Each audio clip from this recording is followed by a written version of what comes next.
Hello, my name is Michele, and you're listening to Profit is a Choice. With me today is Katie Saunders of Pop and Gray. Katie is a brand strategist and website designer who partners with interior designers to elevate their strategic brand design and messaging so that their brand presence reflects their style and their story in every unique detail. Katie is a Southern girl, so get ready for the double Southern accents between the two of us today. We're going to discuss why our style is not our brand, how we start to define a brand, and why it matters. Enjoy the podcast.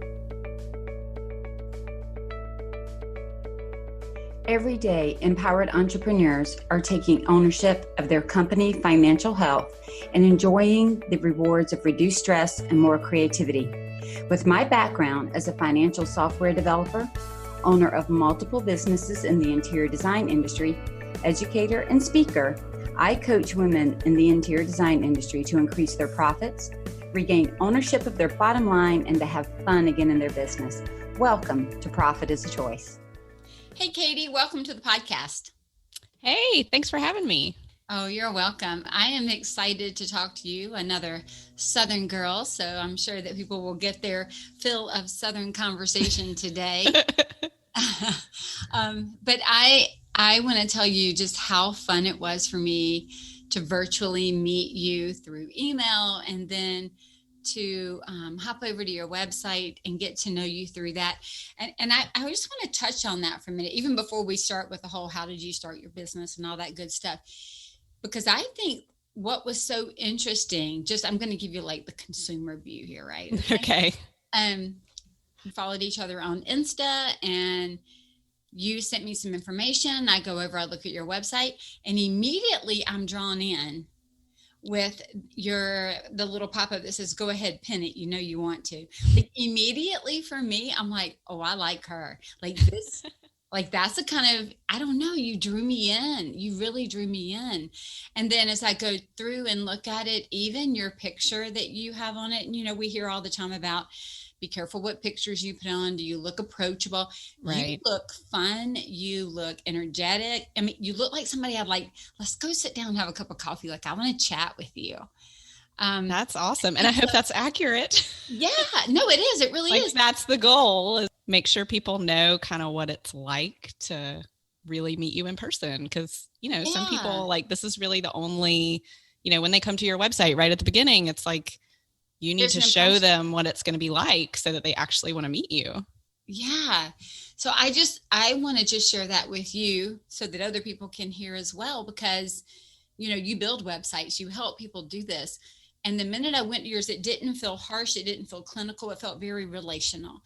And I think that speaks volumes, especially when you're working with interior designers. And what are we all doing? You know, all of us in the home industry, stagers, workrooms, whatever role we play with under that interior design umbrella, we are in a relational business. We're going to people's homes. We're sitting in their houses. We're talking to them. Absolutely. We're creating their spaces that they live in.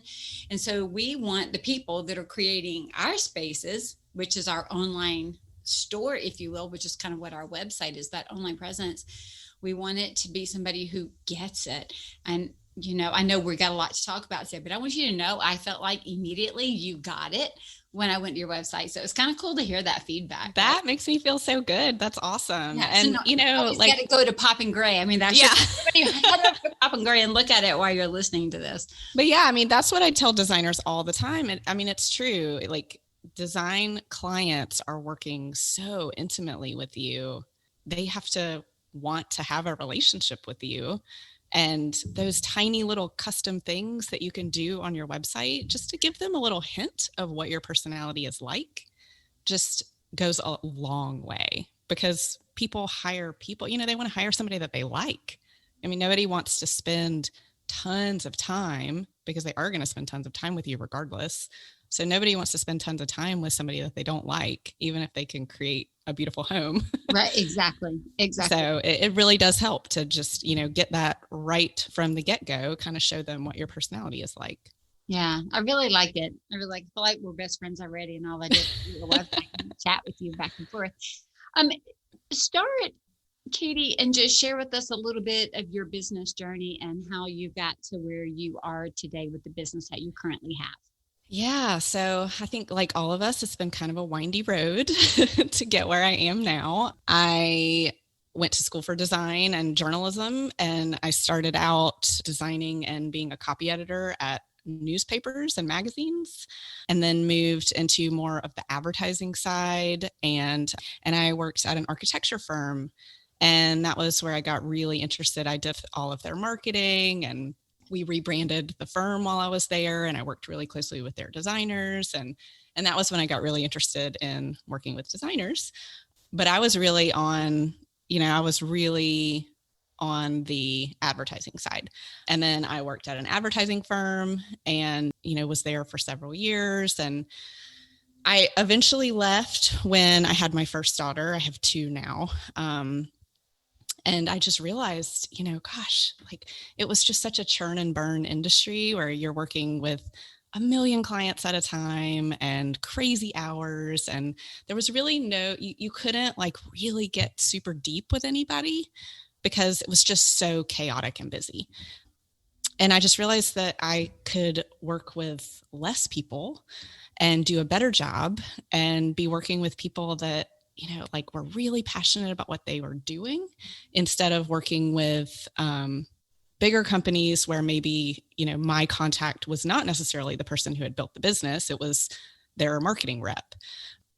So, it all started when I had my daughter and took my maternity leave and realized that, wow, I could really do this by myself. And so I did.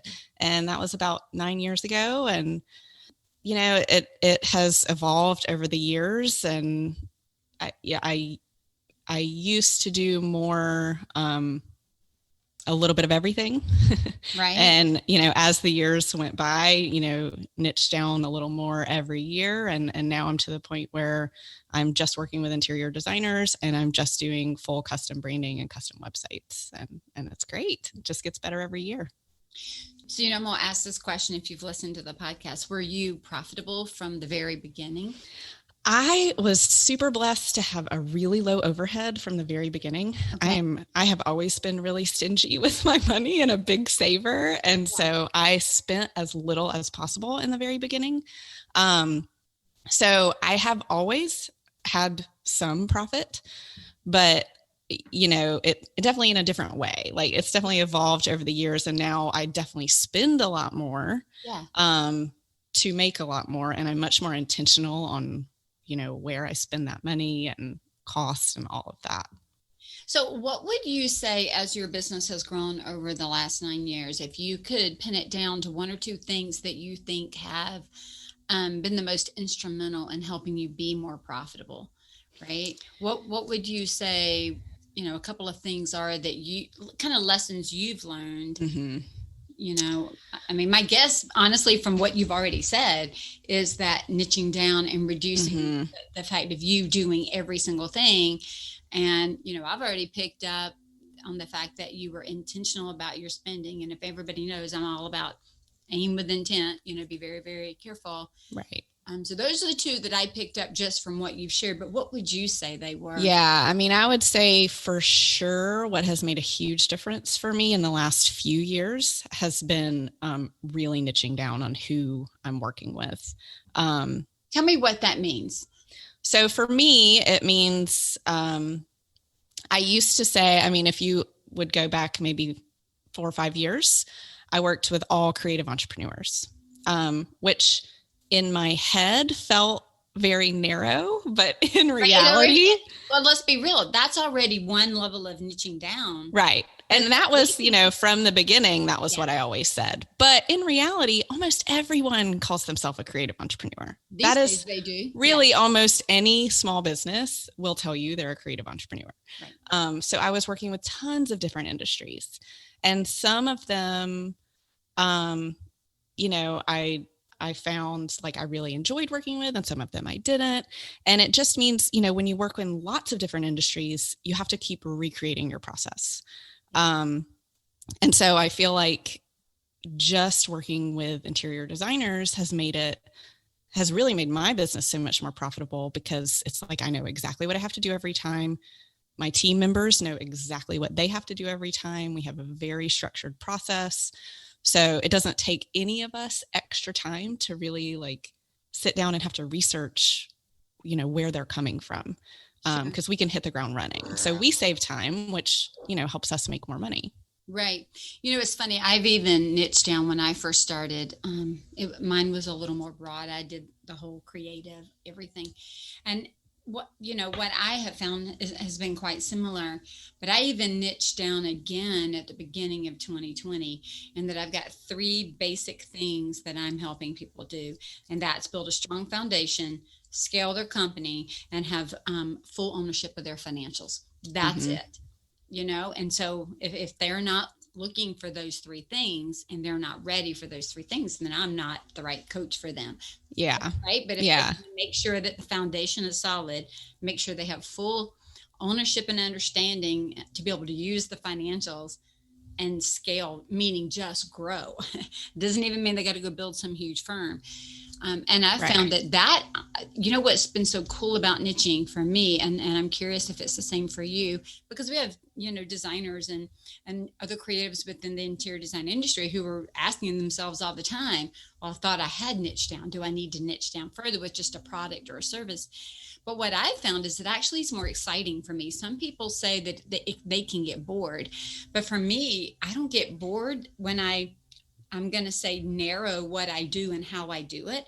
What it actually does is allows me to do it better. It allows me to kind of explode it and maximize it. And my number one strength is maximizer. So then it allows me to get deeper, deeper, deeper, instead of trying to be all things to all people. And I can help you with sales, and I can help you with this, and I can help you with that. And then I help everybody with nothing. Or it's also surface level, because you said the same thing. Now I got to go stop and try to dig down and understand that industry, or understand more about it. And it's taking me away from all the other things that I enjoy and love to do. So, and it's hard to do it sometimes, to take the step and just kind of draw the line and say, here's what, like, I don't just do a one-off 1-hour consult with people anymore. Right. I'll do a discovery call to see if we're fit to work together. But, I don't take just the random, hey, I've got a business problem. Can I just talk to you for an hour to solve it? That I don't do that anymore. Right. Yeah. And I resisted, I resisted niching down for the longest time for exactly what you said, because I'm totally ADD and I'm like super creative. And I was like, oh gosh, if I'm only working with one industry, I'm going to get so bored. There's no way I could do that. I need this constant variety and changing things up and jumping from working with photographers to designers to, video creators, all kinds of stuff. But I realized the same thing as you, that, it's amazing how in one industry, everyone is so different. Yes. And even if they have very similar styles in what they do, their personality is so different, and working with them is so different that, I really don't need, that is the variety I need. That is the variety. Yeah. That's why when people ask me all the time, I say to them, look, I'm not trying, just like you're not trying to create copy cutter websites and copycat copy. That's what I say. I'm not trying to create copycat businesses. So I don't have like the Michele model and everybody has to work with the model. It's trying to find the really cool way to work within their model and their strengths and who they are, because ultimately it's the individual that brings their own specialness that makes their design different and wonderful. And that's what also shows up in their brand and in marketing and what they do. And I remember talking to a photographer one time, and I asked her, I said, do you ever have to take pictures of people that you think are not pleasant? And she's like, Michele, she's like, every single person has beauty in them if you can capture it in the right way. And so it's putting them in the best light so that their beauty comes out. And I thought that was just a beautiful way to express it. And I think that's what you do with words and with the website. It's what I do in helping them plan their business is, what is the most beautiful part of you and of your business and of your story and of your message? And then it's my job to help you put that out in a business form and help you. Right. Yeah, exactly. And you put it out in a very visual form and in words and branding to help do that. So let's jump off of that, Katie, kind of into the topic that we're going to talk about today. and that is your style's not your brand. And you really captured my attention when we started talking about this back and forth, because I'm like, yeah. Talk to us a little bit about what a style is, what a brand is, and why they're not necessarily, I mean, maybe sometimes they could be similar, but how they work together and how they work independently. Yeah. So when designers first come to me, I feel like that is the one thing that they're most surprised by. And, they're kind of stuck on at the beginning. Well, here's my portfolio. Here's what I do. Here's why people come to me, because they love this look. So obviously my brand needs to look exactly like that. And they think they're done. And a lot of them have done that, in their own DIY brands, or when they started out, everything was based on the style of what they do. And what I try to explain to people is... Let me break that down just a second and ask this question. When you say the style of what they do, you mean like their design aesthetic? Right. Yes. Okay. So, most people will say, okay, well, the homes I design are typically mid-century modern or traditional or, Scandinavian or whatever. And, and then they want to make sure that their brand looks exactly like that because they've never had a strong, effective brand before. And they've learned that it's like they use their style as a crutch because they think that their portfolio is the only thing that sells. And until you learn like how powerful your brand can be, I find that is usually where designers begin. They think that everything, everyone's going to come to them because they're going to like their portfolio the best. And, they're going to say here, I love this home you did and I want mine to look exactly like that.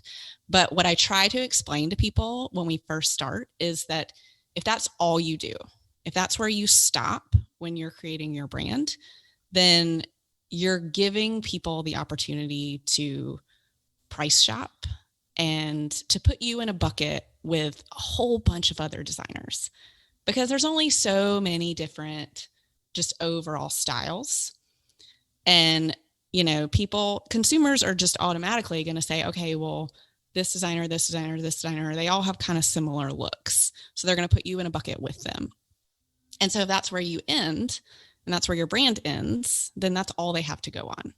So, you may never even get that discovery call with them because, maybe they know what your pricing is and you're out of their budget. Maybe they go to somebody else's website who has a similar style and they have lots of personality and they talk about their process. And so they're going to have a leg up. So I try to explain to people that it is super important to communicate that style because that is the work that you do. So we do want people to know that, but that has to be like the first layer of your brand. And then you have to pull out all this other stuff and figure out, what do you really need to communicate and make sure that all your visuals and messaging weave together to actually say something rather than just showing them, what the homes look like that you design. What's so interesting about that is, I've been in the industry for 20 years, right? I'm moving into year 21. And I know when I look back at the designs and the window coverings and all the things that we did 20 years ago, you don't see them in houses right now. Yeah. Right? We don't have tab top drapes that you see very often. You don't see the heavy swags. You don't see all of the, multi-layered valances with heavy trim all over them and 14 patterns mixed together. So if I had built my brand back in the day on that, I would be immediately outdated. Right. As it moved forward. And the same thing happens. Think about these people that are all farmhouse, over the last few years. There's a lot of them. There's a lot of them. So if the whole brand was farmhouse and farmhouse goes out of style, they kind of have to reinvent themselves, exactly over. And so that is certainly a great reason not to only tie those things together. And it's also important to realize, right? Yeah, it is very limiting and, it's just not going to be a timeless brand ever. And it's also important to realize that your brand can kind of grow with you. Right. And if you focus on, communicating your values and, what's really important to you as a business owner and how you run your business and what those clients really need to feel to, start this relationship with you, that is much less likely to change. Mm-hmm. And even if it does change, it's usually more of a tweak, and you can refresh your brand to reflect that. Right. Rather than having to scrap it and start over. Yeah. Yeah. That's so true. I know I went through the branding process back in 2003, and I mean, here we are 17 years later, and my logo has shifted just a little from Scarlet Thread Interiors to Scarlet Thread Consulting. Mm-hmm. I removed the needle that was running through it, but the basics are the same. And then I have updated the words and the messaging, right, as we've gone along. But it was such a hefty branding experience when I did it. I worked with a really great gal who had done all of the branding for Chick-fil-A. Oh, wow. So it was a month's process. I think that's interesting to people too. I think sometimes people think they think their logo is their brand. Like, I don't know that people always understand what the full brand is. And I remember the first time, because in 2003, look, the internet wasn't super heavy. I mean, it was out there, we were using it, but you didn't have all these courses on how to build your brand and what a brand is. We hadn't really been talking about what is your why. I mean, all of that that we kind of take for granted in the conversation today, 20 years ago was not the conversation. Yeah, and absolutely. So I remember when I worked with the brand specialist that I worked with, and she came to me, we met multiple times, usually at Chick-fil-A, but we met multiple times. And the questions that she asked me were very, today I think we're a little more used to the questions, but they were very deep questions. Mm-hmm. And I remember being surprised, thinking, I just wanted a logo. Isn't that my brand? Right. And I'm just serious. I did. That's what I thought. And she's going through all these layers of how I feel and how I want my clients to feel and how I want to be perceived. And I mean, she's just really going through the conversation. And I kept going, why are you asking me? Just go draw something already. Because I didn't get it.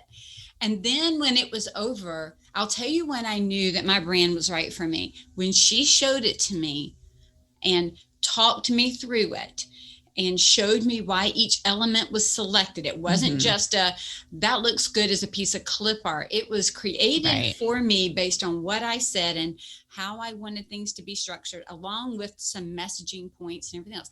When she shared it all with me, Katie, I started crying. Right? Because it hit me in such an emotional place that I felt like she got me. And the brand that she had created with my input for me fully captured, I don't even know if that's a word, captured all that I was feeling and all that I wanted to do and express it. That's amazing. Right? And that's the goal. That's what the goal. Want. And then I was so proud of my brand that I wanted it to be. I mean, I remember telling her, look, I don't look good in orange and I don't look good in these colors. So my brand can't have colors that don't look good on me. Right. But then I remember being so proud of even the logo and what it represented and wanting to talk about it and having those points that I could talk about and kind of the tenets or pillars of the brand or whatever. All the way back then, I wanted it on my shirt. I wanted it on my hat. I wanted it on my tote. And I think what shocks me is when I see people that either don't know their brand outside of the logo, right? That is a component of it. Right. They don't know their brand. They don't understand their brand, or they're not proud of their brand. And I'm telling you, that impacts the way we sell. It impacts 100%. the way we present ourselves. It impacts the confidence that we have when we show up. And then that is going to impact our profitability. It can completely change your business. And that is one of the number one things I hear from clients when I check back in with them, 6 months later, is that they just had no idea how much it was going to change the way they presented everything, because all of a sudden they feel like what people see really reflects them. And, I think a lot of designers, especially, I mean, they're creative people and they're visual people and their work is beautiful. And a lot of them feel like brand shame or like website shame. It's like they don't want to promote because they know that their work is so much better than what people are seeing online. And then when it aligns and it feels good, it's just so much easier to sell. So much easier. I always look at it that our website is our online store. And if we are not proud of what we're presenting in our online store, it's kind of like having a brick and mortar. We wouldn't tell anybody to go there. Right. We want to be able to tell somebody. I had a client one time that didn't love her logo, didn't love a lot of the branding around it. She wouldn't even put it on the door. And I said to her, there is a reason that you're not out pushing your business. And it's because you're not even confident in what you're putting out there visually to represent your company for people that have never met you. And I'm telling you, same kind of thing you said. Once she kind of went through a branding exercise and kind of figured out who they were and what they were doing and how they were doing it, and here's a visual logo to represent, what we want to have out there is kind of our stamp. It was like almost like the lights came on. Like there was this excitement again. Yeah. I saw her re-engage in her own business in a way that she didn't even realize she'd been checked out of. Mm-hmm. And it's always so surprising because it's all mindset and I am not a mindset person. I'm very like, I want strategy. I don't want all this mindset stuff, but it makes such a big difference. And I mean, it really, like, you just can't. So one way I like to think about it with my clients as well is the difference between what we know in our head and what we know in our heart. Mm-hmm. Right. So in our head, we're a design studio and we do this type of work. And here's some pictures that represent it. So we have all the head strategy knowledge. But if we have not taken that mindset work and moved it deep into our heart to a belief system, we act based on what we believe. So if we don't have our full belief system aligned with the work that we're doing, we're going to struggle to go out and tell it. And to me, branding is aligning who we believe we are as businesses, business owners, and firms with the work that we're putting out. And then when that gets in alignment, that mindset happens where we actually move work and what we do from our head to our heart. We move it from what we do to why we do it. Right. Yeah, absolutely. That's when you start to see the difference. So how do you take your clients through that process of okay, so it's not just the pictures, it's not just your aesthetic. How do you layer on that? Like you said, that's like the first layer. What comes next? So every project that I do starts with a brand brief. So we do a whole debriefing process, and just like you were saying with, when you did your brand, we're asking all kinds of questions. They have no idea why we want to know this. But the more I can drag out of them in the beginning, the better brand I can create for them. I want to know everything about why they do what they do and, what's different about their process. And, it seems like, I think people come in the beginning and think, they tell me who, really describe like their ideal client. And so many brands have a very similar ideal client in the design world. Everybody wants, this family with dual incomes and, I mean, like that they just want to do they're just so busy and they want you to do everything and they don't want to micromanage. And, there is 10,000 square foot house. And exactly. I mean, there is definitely a stereotype ideal client that everybody has. But what's so much fun is figuring out, like, there's always something that makes it really unique. That's never that. That's who they think their ideal client is. Mm-hmm. But then when you start talking to them, you realize, like, well, that's just super surface level.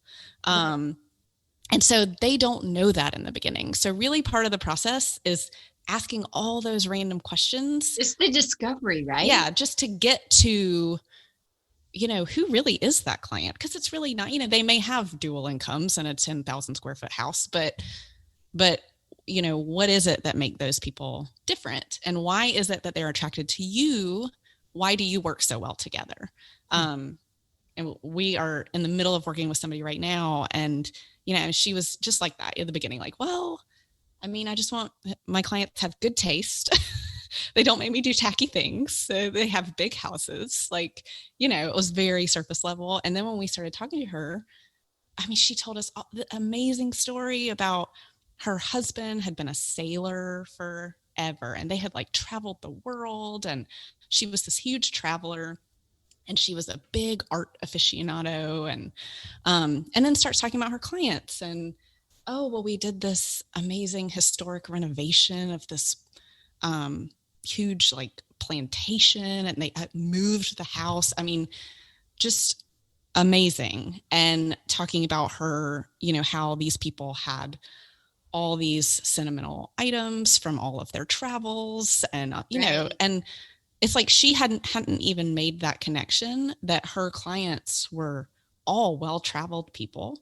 They all were art lovers. You know, they had so much in common. Right. And it just really never dawned on her. And sometimes we take that for granted, right? Right. We just kind of see it and move through it. I had a client one time when we were digging into her ideal client, we started realizing that the ones that she loved to work with were the ones that were philanthropic in nature. Mm-hmm. And she really cared about that. And so the ones that were constantly giving and showing it, not for show, right, but quietly serving, right? That's the ones that she realized that she enjoyed working with the most, because they had kind of that servant's heart, that giving heart. Mm-hmm. And when they had that kind of heart, it also made them kind. It made them understanding. So it kind of led down a path of other characteristics and behaviors that worked well with her.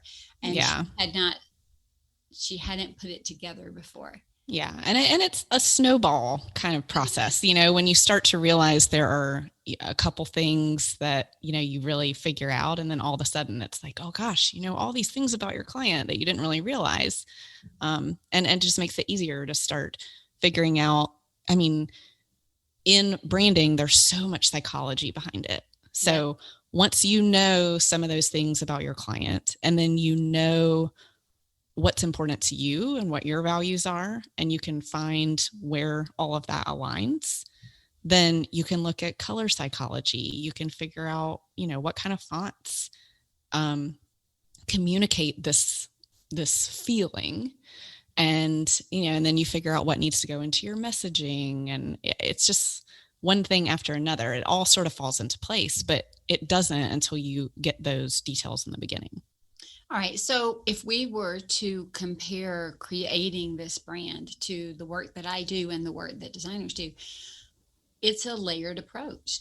Absolutely. Right? You don't just walk in, again, back to what we said earlier, in a day and just kind of sit down and, well, there's my brand. I mean, that's not usually, I'm not saying that some things don't come faster than others. I don't mean to imply that, but it's not a quick and dirty process. This is a thoughtful, pulled together process. So designers go into homes, workrooms, the same thing. We're thinking about it. We're planning it. We're strategizing it. We're laying it out. We're looking at multiple ways to make someone feel a certain way in a space, right? Right. And to have certain elements highlighted and other elements not highlighted, and the whole thing.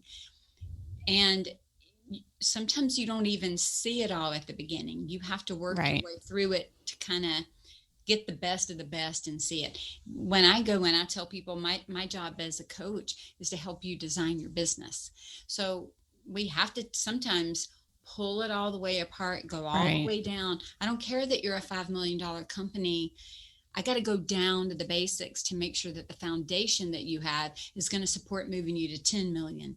Because you might have a foundation that got you to 5, but if we don't fix the cracks, it's not going to get you to 10, right? Just like from 100,000 to 1 million, we got to fix that foundation. And in a lot of ways, if our brands don't have a good foundation, they won't continue to elevate and grow with us and move us to the next level. Right. And I love how it's all so related. It's almost like a house of cards when you start doing all this stuff. And then, you know, that's what I tell my clients all the time. Like, it's so similar to how you work with your clients, how I'm working with them, because when your client comes to you and says, well, I love what you've done, but I want a different sofa. that changes everything. You're not just going to pull out the sofa and plop in another one. Like every decision affects another decision. And it's the same way with branding. Like you're not just going to change one color in your logo and move on.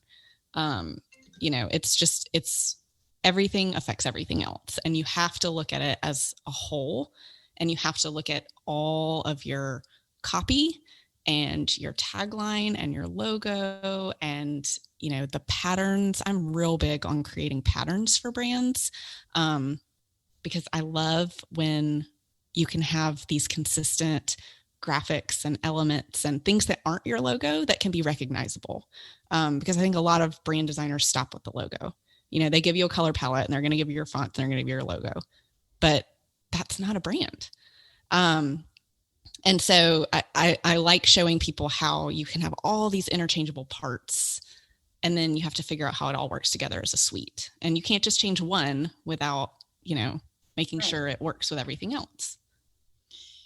And so when you go through this process with your clients, Katie, how long does it take? What is kind of like a timeline to layer all of these things together? Typically, we can do a brand and a website in about 3 to 4 months. If we just do the brand, it's usually about 6 to 8 weeks. Okay. See, and that's what mine was, about 3 months for the branding. And it was a little more scattered. We weren't as intentional. And I remember thinking, this is the craziest thing. I thought I was going to meet with you one time and it was going to be fun. and it wasn't. But that's not unreasonable. Just like if we were to go in and design their home, if we were to go in and design anything, it's a process, right? Layering, and it's going to take time. So let me ask you this: when people come to you and they tell you they already have a brand, right? I hear that a lot. Right, because a lot of people do, and a lot of people love what they have. Right. And when I say brand, probably it means logo for a lot of people, right? That is 99%. The case is that when they say they have a brand, they really don't. They really have a logo. Right. Right. And so, and that one, as long as the logo is still relevant, there's still a branding process is what I'm trying to get across. Right. Like, for example, there's nothing wrong with saying I have a logo and I love it and I don't want to change it. And I like my business name and I like my colors, blah, blah, blah. Got it. But I don't want us to confuse the logo with being the brand. And so there's still a branding exercise that can happen. Even if we're not creating a logo, we may be able to tweak it, or it may be that it doesn't need to be tweaked, but there are other elements that need to be created to go with it. That is, talk to us about that a little bit, because I hear that a lot, where they'll say I have a brand, and really what they're saying is I have a logo. So that's a conversation I have with almost every client right in the beginning.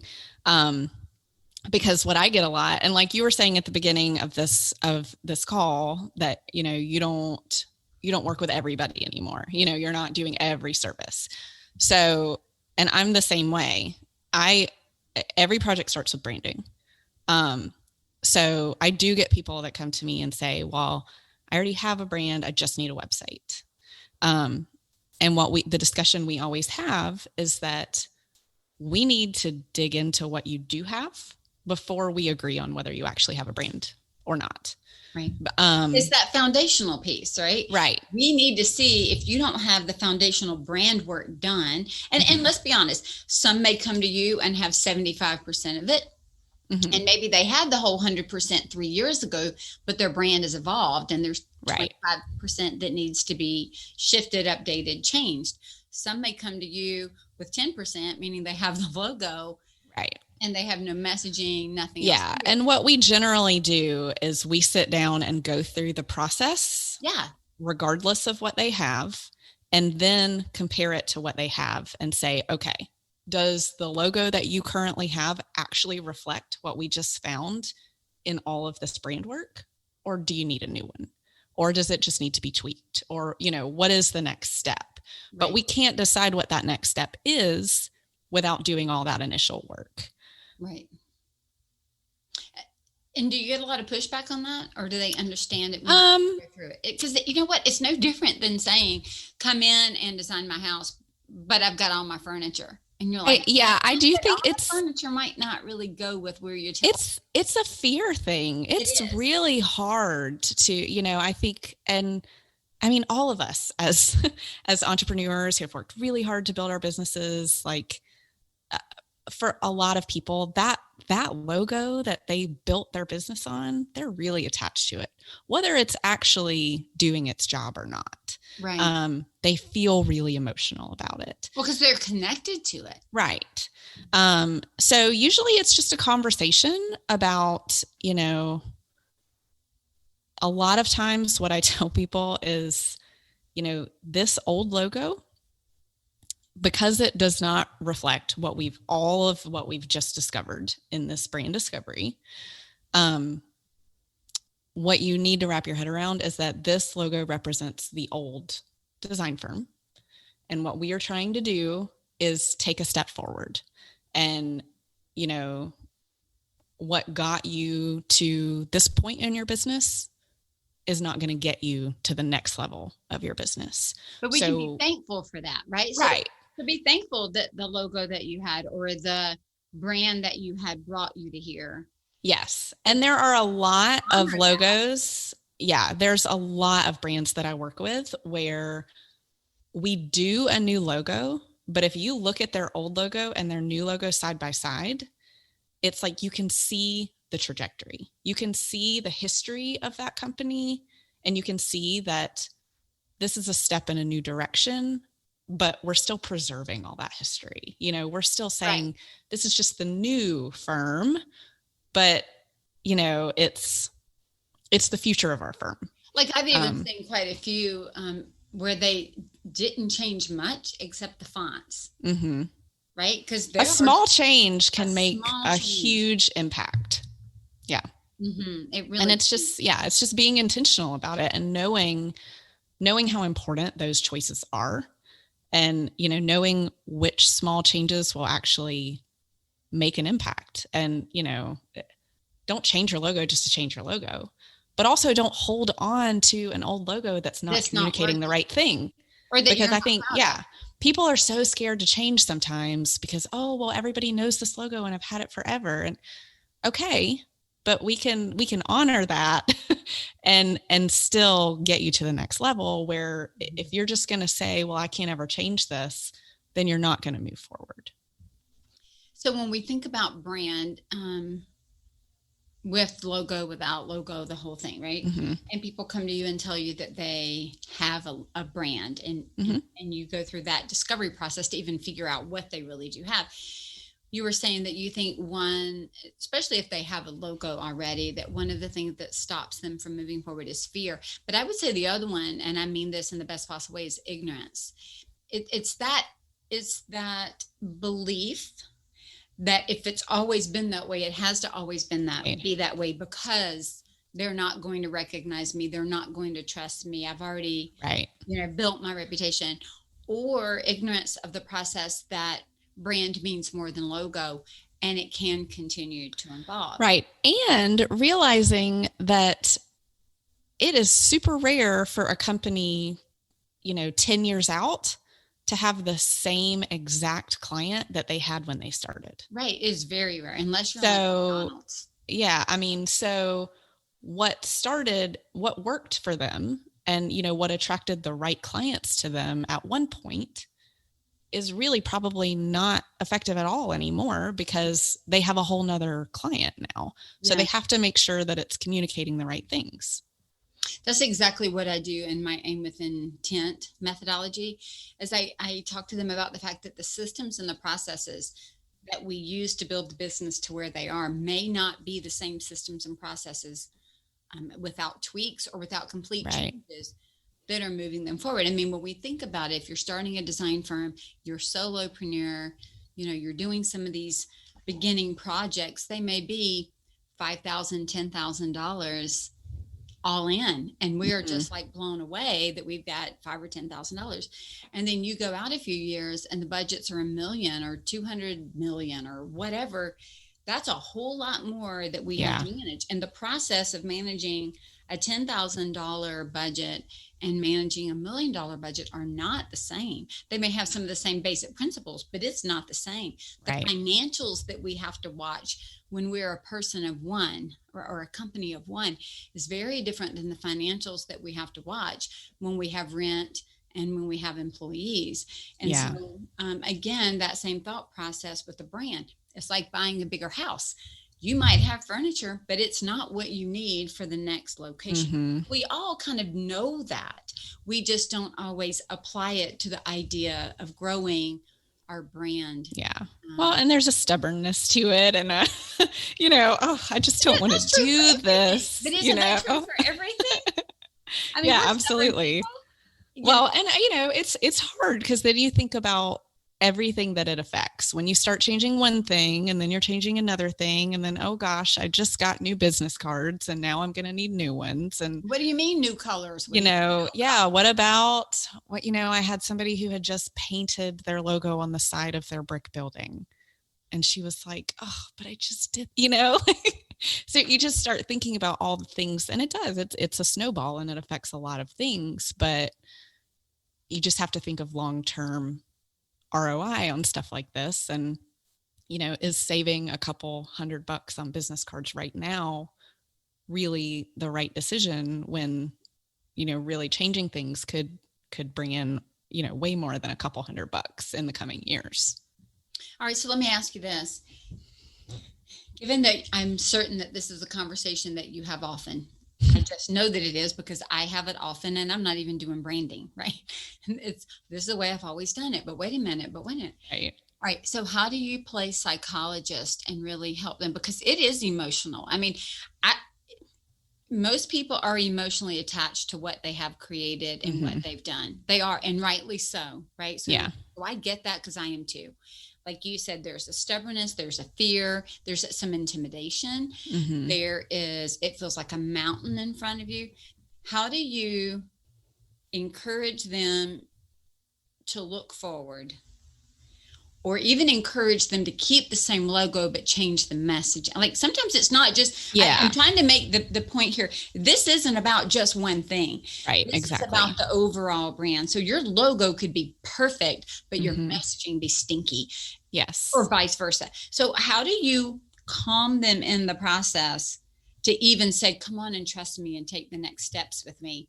We're going to have something really great on the other side of this process. Yeah, it definitely requires some conversation. There's some, right. There's some heels digging in going, I don't really want to go through that process. Or why are you asking me that question? I mean, I send out a really long questionnaire when people start working with me, and they write back in terms like, that had me in tears. And I'm like, well, I wasn't trying to make you cry. I'm just asking you questions. But there's that connection. So how do you play psychologist and say, come with me, come on? Yeah, I do think half of being a graphic designer, and probably an interior designer too, is being a little bit of a therapist for people. And a business coach. Yeah. Maybe it's a little bit of everything when you work one-on-one with anyone.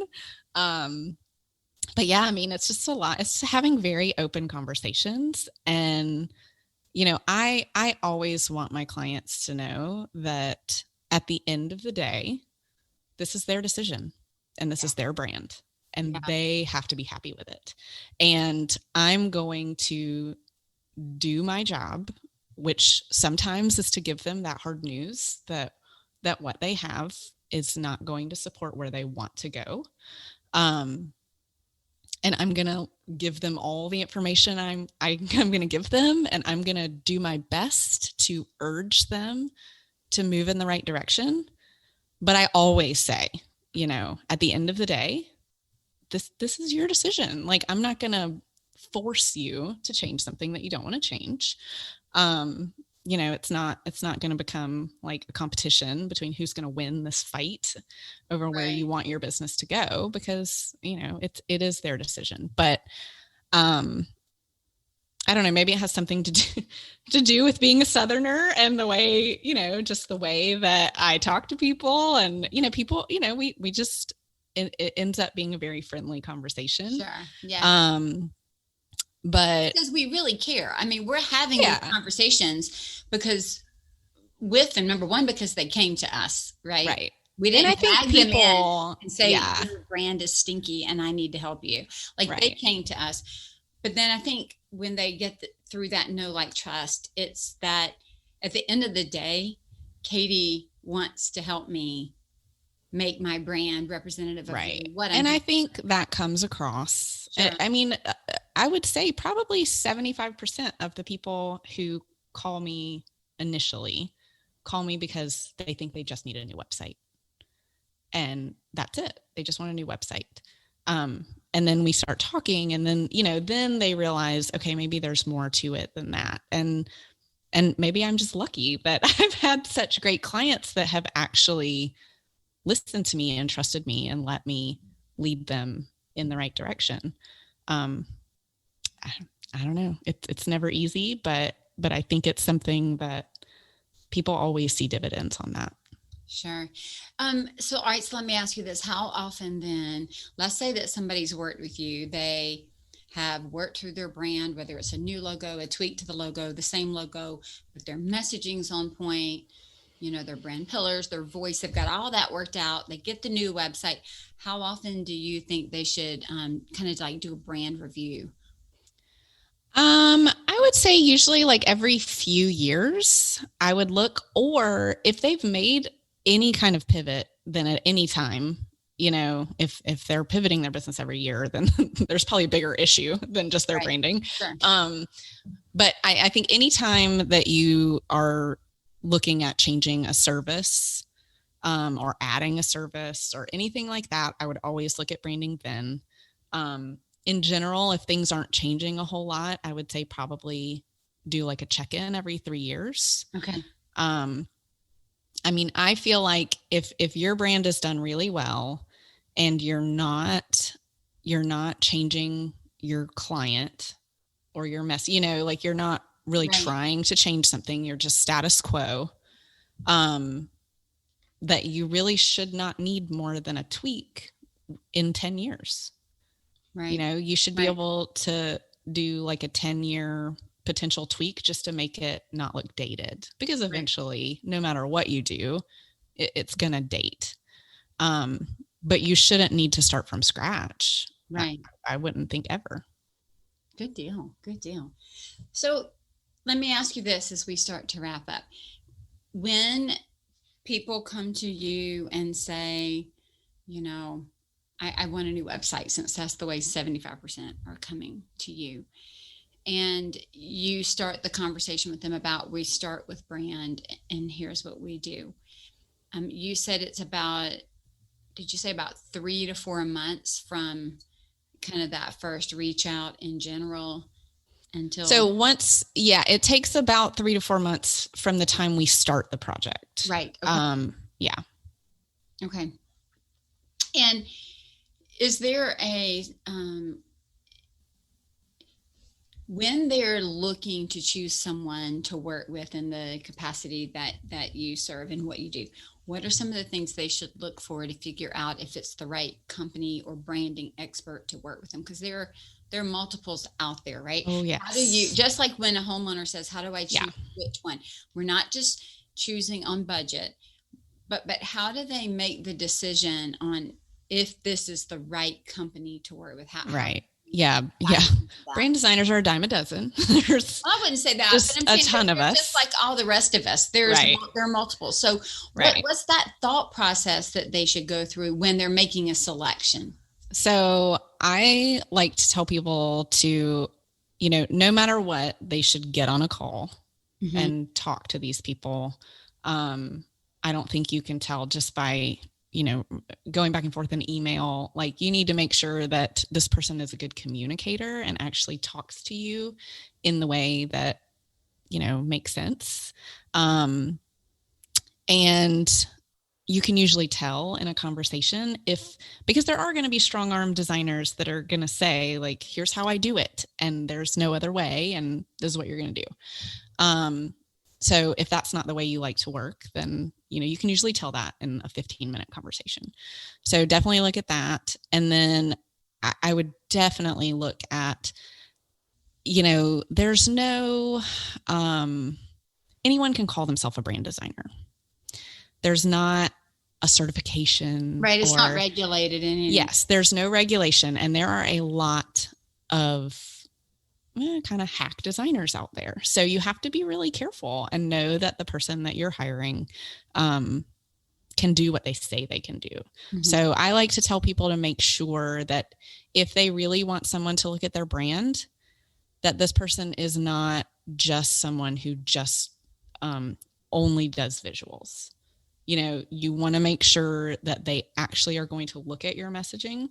They're actually going to like incorporate something with it. It's not just like, well, what colors do you like? Because I know a lot of designers who send you your questionnaire and ask you what colors you want. Like if you have a designer doing that, then you should run, because they should never just say, what colors do you like? What's your favorite color? I'll do your logo in that. That means there's no strategy behind it. Because there's a lot of people who are great illustrators, but it's not strategic. Right. So that's an important thing, I think, is to make sure that there's a strategic process behind it. It's not just pretty, because pretty just doesn't sell. You want to make sure it's worth it. There's going to be a rhyme to the reason, right? Yes. And then I think as far as looking for someone to do your website, there are tons of website designers as well. You want to make sure that they're using the platform that you want your site to be on, and that they have a reason for that. And there's a lot of different platforms, WordPress, Shopify, Squarespace, like there's a million different things you can do. So talk to them about why they use that particular platform and what they can do with it. And make sure they understand. I always like to tell people to make sure that whoever they hire understands search engine optimization, and that they're not just going to design the site. There's actually, just like your brand, it needs to be strategic. Everything has to have some strategy behind it. So those are all good things just to look out for. That's awesome. So Katie, where can people find you? Where are you hanging out online? They can find me at my website, which is Poppin' Gray, POPANDGREY. And then I'm also on Instagram, it's Poppin' Gray, same handle. And yeah, that's pretty much where I am. Awesome. Well, I'll have those linked in the show notes so that everybody can go there and they can see just how engaging you are in your quick going to your website like I did. Even without listening to a great conversation. But Katie, I really appreciate your time. I appreciate your expertise and sharing with us today. Yeah, this was super fun. Thank you so much for having me. It was my pleasure. Have a great day. Thanks. You too. Thank you, Katie, for sharing today. Honestly, we're all doing the same thing, designing a brand, a space, or a business. And we begin this from the ground up, analyzing each step and each layer of the process. My goal at Scarlet Thread Consulting is to come beside you and help you get where you're going with ease. Check out the details on my website at scarletthreadconsulting.com. Sign up for a discovery call if you want to see if we're a fit, and then let me help you move forward. Businesses, brands, and profits are never made by accident.